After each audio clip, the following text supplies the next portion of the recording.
Today, I want to talk about erasing history. Why do I want to speak about erasing history? Lately, there has been, or I'm saying there still is, a discussion in America concerning the destruction or the removing of Confederate statues. Some are saying it's good that we remove Confederate statues because they are a legacy of racism against black people, of oppression. Others are saying no, it's a part of American history. So we have to remember it. Now, I'm not here to mingle in that discussion. Okay, that's happening in America.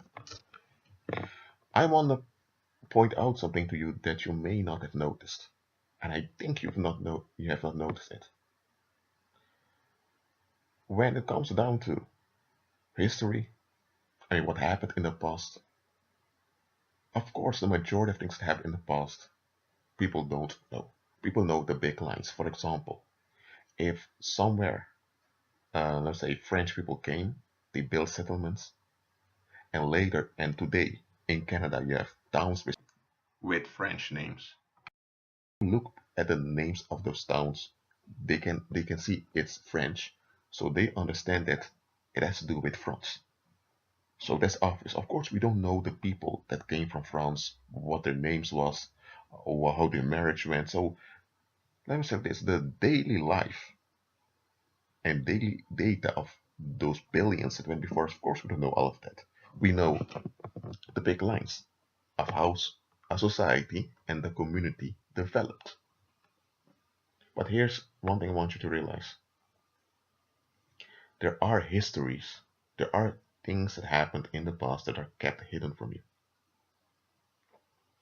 And before you think that I'm a conspiracy theorist, just look at our daily lives now.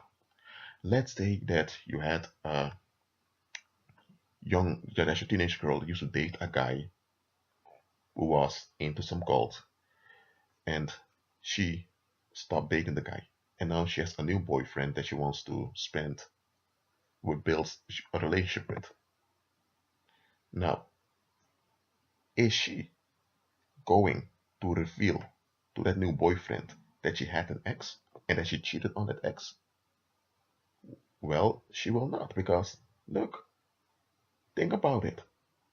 You had a guy that was part of a cult, you just wanted to date the guy, you cheated on him, you left the guy, and now you're with another guy that you want to build something up with. And if that new guy finds out that you have cheated on another guy before, then what do you think that new guy you're with is going to think? He's going to think, I need to watch out for you. So of course she's going to conceal certain things, and in order for her new interest, that means that new boyfriend, to work. Such things happen in relationships, not only in a marital relationship or sexual relationships. In general, it happens. Also, there are things we conceal from other people because we are not certain how they will view us if they knew certain things. For example, there are people, let's say there are men out there who were sexually molested when they were young boys. Something it was not their fault, but they want to keep this as concealed as possible because they feel as if their manhood is threatened. And yes, there are people out there who are going to use past victimization against you when they don't have their way. Such vile people exist. So there are people who keep such things concealed. So that information of things that happened in the past are concealed, that in itself doesn't have to be something wrong. But here's the clue. Why is it concealed? Is it concealed because if information comes out, it may be too dangerous? Is it concealed because it's not the time yet to reveal it? Or is it concealed because people have an agenda that if this information would come out, the whole agenda would collapse? For example, if you had uh, if you have a family where one of the children is not of the father, the first child, because the woman was sleeping around with um, a nephew of her fiance at the time, well, now they have the wife has children with her own husband, but the eldest one is not of the father. Now, because the fiance at the time slept with some relative of the husband, and the relatives look like one another, nobody's noticing anything. But this information, if it would come out, it's going to be a big drama. It's going to it's going to reveal a lot of stuff, and so people are keeping it hidden. So understand this: there are things that are being concealed from you, and it doesn't always have any. Let's say this: just because something is concealed from you doesn't mean that it has anything to do with you. Okay? Because people don't trust you or whatever. Maybe they don't trust you, but that's their issue. Now, why am I mentioning this? It's because you need to look at the bigger picture.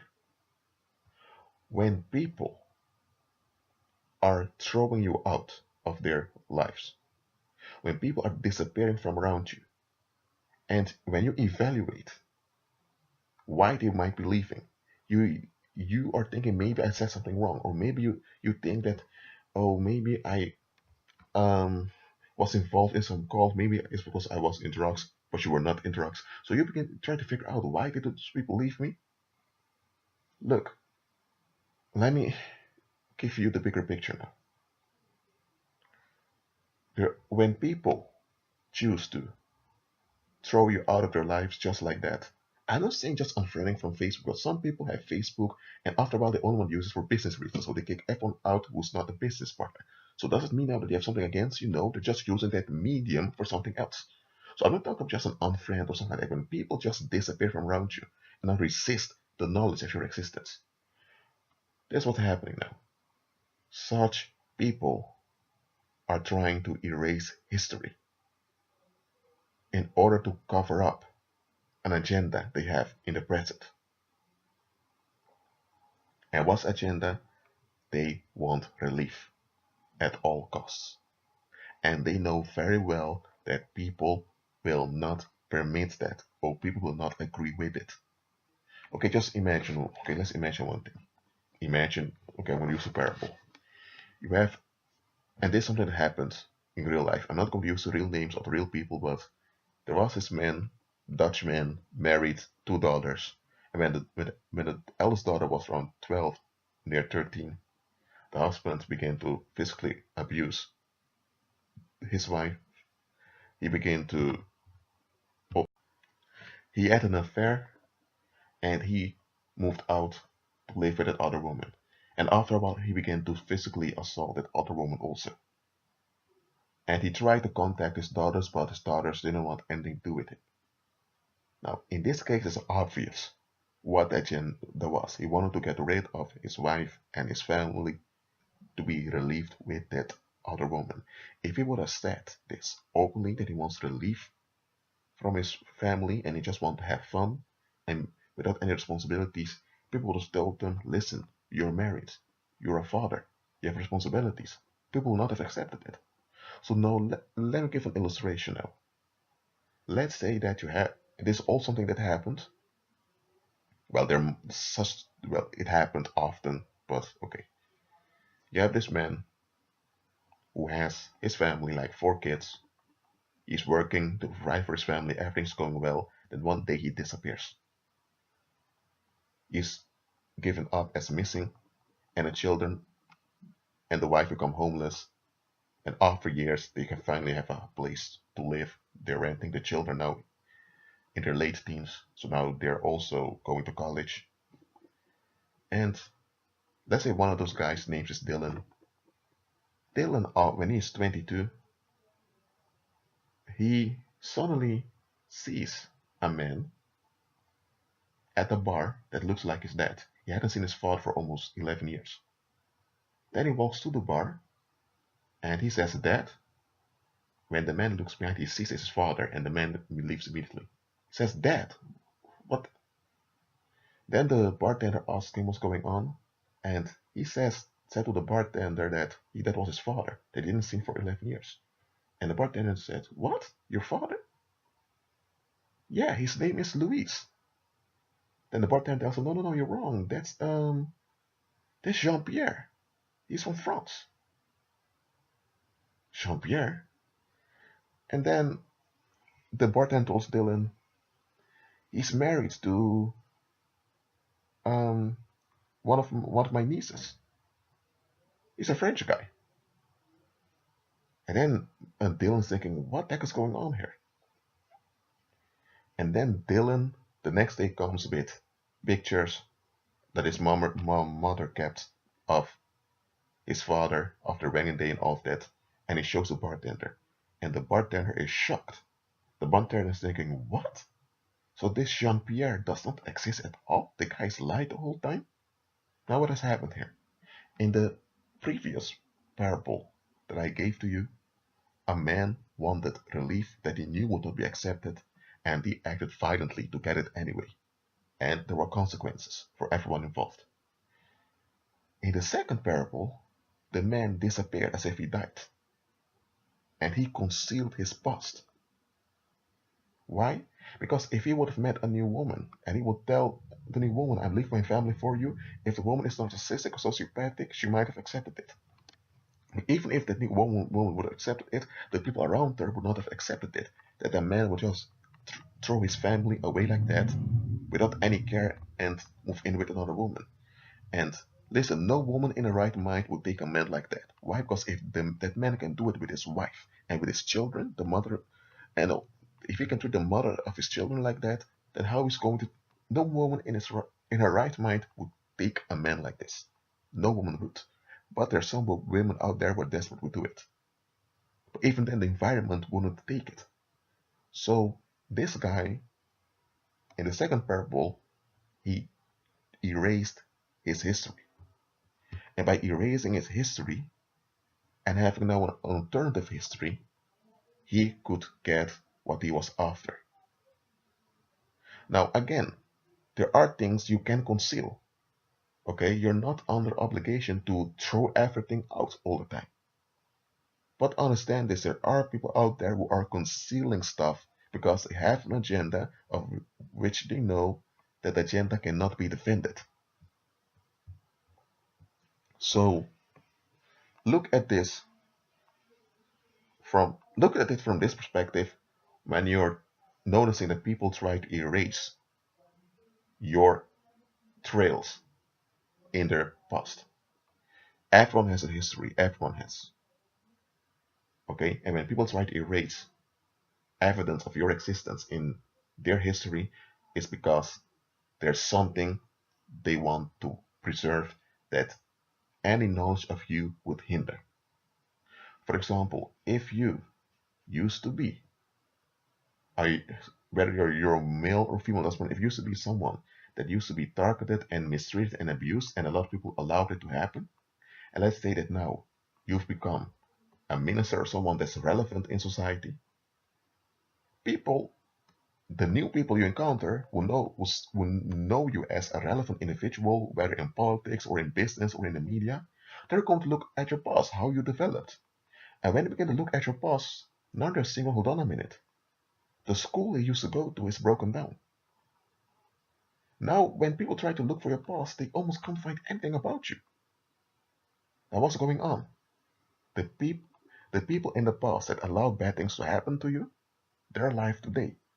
They have families, they have sex partners, they're involved in clubs and all. And if it would ever come out that they've permitted wrong to happen to you, what is it going to do with their families, with their social circles they have? How's it going to affect them? They don't want that effect. That's why when you were placed under stigma, especially at a young age, and you want to get rid of that stigma, people are going to fight against your process, against your progress, I mean. The process of your deliverance and the progress into recovery, people are going to hinder it, especially if they have an investment in keeping that stigma upon you. That is often also a motive for homicide, that people want to erase history. And look, if the individual that's a hindrance to what you want to preserve is still alive and walking around, it will be quite difficult to erase history. They either have to be removed or you have to give up that goal or you need to adapt whatever you want to conceal.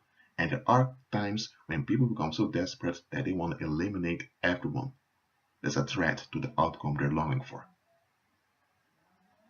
Look, you probably never thought about it this way, that people may be avoiding you because there is some outcome they are holding on to, and that outcome cannot be defended.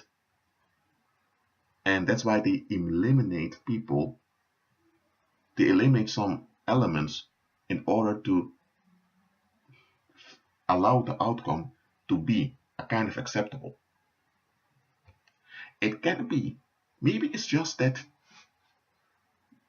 people were treated well by you, but they're now in the negative. And they know very well that if you would find out what they've been doing, you will not approve of it. They don't want to face that. That can also be why they want to remove you out of their history. Look, erasing history is a political thing, and almost everyone does it to some degree. So don't think it's strange that they might decide to remove statues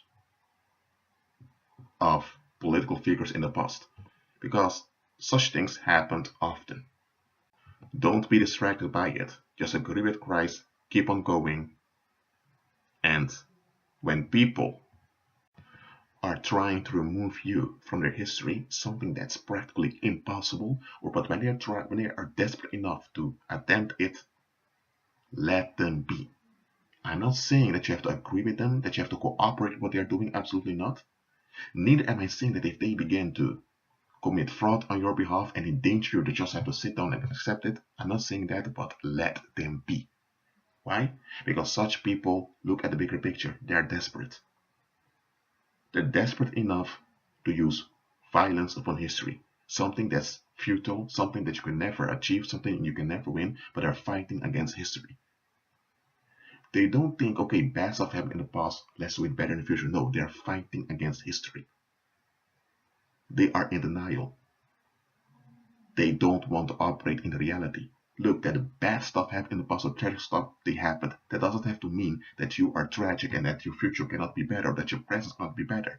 But they are not willing to let go. So when they began to use violence against you by attempting to remove you from history, let them be. And pray that you are delivered from such people. And once you're delivered from them, rejoice. You've been spared a lot of headache. Well, that being said, be at peace.